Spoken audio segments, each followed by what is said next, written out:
Bonjour à tous, nous sommes ici avec le nouveau Renault Arkana. Alors l'Arkana, c'est le premier SUV coupé de Renault, mais surtout c'est le premier SUV coupé sur un généraliste qui n'est pas un premium haut de gamme comme un Audi ou un BMW. Alors cet Arkana, vous l'avez sûrement déjà vu avant puisqu'il a déjà été présenté pour la Russie.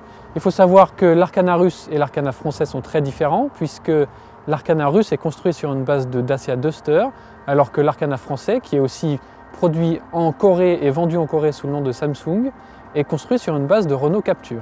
Renault a décidé de se placer sur ce segment des SUV coupés qui commence à être très à la mode. On va voir si c'est réussi ou pas.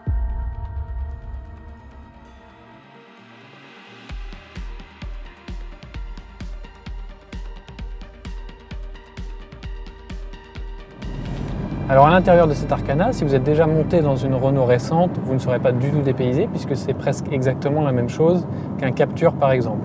Alors ça veut dire quoi? Ça veut dire que la finition est très correcte, il y a eu un vrai progrès par rapport aux générations précédentes des véhicules Renault. Dans cette finition RS Line, on aime ou on n'aime pas, il y a ces plaquages façon carbone qui finalement sont pas trop mal faits. Ça rajoute un peu de chaleur et de fantaisie. On a aussi un liseré rouge tout à l'intérieur sur le côté sportif et tout. Mais comme on va le voir tout de suite, cet Arkana, même en version RS Line, n'est pas du tout sportif. Ici, on a le 1,3 litre de 140 chevaux, alors qu'il y a un micro-hybride avec une batterie de 12 volts. C'est finalement un stop and start amélioré. À l'usage, c'est très doux avec la boîte double embrayage EDC. Alors évidemment, il ne faut pas trop lui en demander non plus, avec 140 chevaux et presque 1,4 tonne. Les performances sont très correctes, on l'a mesuré à 9 secondes 8 sur le 0 à 100, donc c'est tout à fait dans la moyenne. Cette micro-hybridation lui permet de consommer un petit peu moins que ses concurrents. On est resté à 7,2 litres au 100 en moyenne. En fait, finalement, c'est comme si on était sur un 120 chevaux, mais avec les performances d'un 140, donc c'est quand même assez bien fait, très doux à l'usage. Après, le compromis des suspensions est quand même vraiment axé confort, malgré tout ce côté SUV coupé, SUV un peu sportif. Là, on n'y est pas, mais c'est pas plus mal finalement. C'est très confortable, le filtrage est très acceptable. Avec les jantes 18 pouces parfois, dans un nid de poule, ça se ressent un peu, mais finalement, c'est très confortable. D'un point de vue du comportement, encore une fois, c'est pas sportif. Mais la direction remonte les informations, elle fait le job, il n'y a pas de souci. Juste voilà, ne vous attendez pas à un SUV coupé comme le font les Allemands, avec des prétentions un peu de sportive haute sur pattes, c'est pas du tout le cas. Avec cette ligne de SUV coupé, par contre, il y a quelques inconvénients à l'arrière, on vous montre ça tout de suite.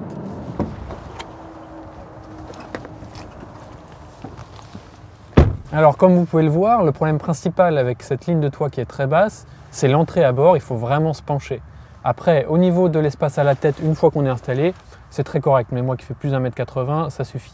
Au niveau de l'espace aux jambes, c'est aussi très correct, même si on était en droit d'en attendre un peu plus quand on voit les dimensions de la voiture. Alors cet Arkana, donc on vous l'a dit, il est sur base de Captur, mais il est beaucoup plus long puisqu'il est même 8 cm plus long qu'un Kadjar, donc carrément le SUV au-dessus. L'espace à l'arrière, il est correct, mais sans plus. Alors pourquoi ? Tout simplement parce que le coffre est gigantesque, il est à plus de 500 litres selon nos mesures. Donc ça, c'est vraiment un gros point, même si on aurait aimé finalement un compromis plus poussé vers l'habitabilité à l'arrière, même si la hauteur au toit est finalement très correcte malgré le côté coupé. Pour conclure, tout simplement, si vous voulez un SUV coupé à ce prix-là, vous n'avez pas le choix, c'est que l'Arkana, qui commence à un peu plus de 29 000 €. Sur cette version RS Line, il est à 34 700 €, donc ça reste quand même moins cher qu'un 3008. Est-ce que les prestations sont tout à fait au niveau d'un 3008, surtout la version restylée? On est encore un petit peu en dessous, mais voilà, ça reste moins cher. Il y a cette ligne de SUV coupé que vous ne retrouverez pas ailleurs. Pour conclure, cet Arkana, c'est un coup réussi en s'appuyant sur la plateforme du Captur qu'on connaît tous et qui a fait ses preuves. Évidemment, ne vous attendez pas à du sport, même si peut-être la version 160 chevaux qui sortira plus tard cette année permettrait de relever un petit peu les performances.